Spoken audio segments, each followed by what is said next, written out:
Jeg er bare passioneret om de ting, jeg laver, og jeg har prioriteret på den måde, at jeg skal have de vigtigste ting med i mit liv. Og det er jura, og det er heste, og det er at kunne arbejde og være tilfreds i det, jeg laver.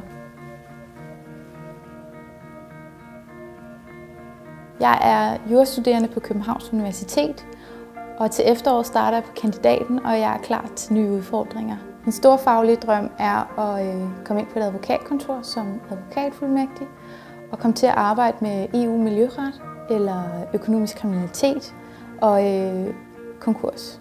En af de vigtige ting, jeg kan tilbyde en arbejdsgiver, det er, at jeg er utrolig struktureret, og jeg er meget effektiv i mit arbejde. Og så yder jeg altid en ekstra indsats for at få en opgave løst bedst muligt og rettidigt.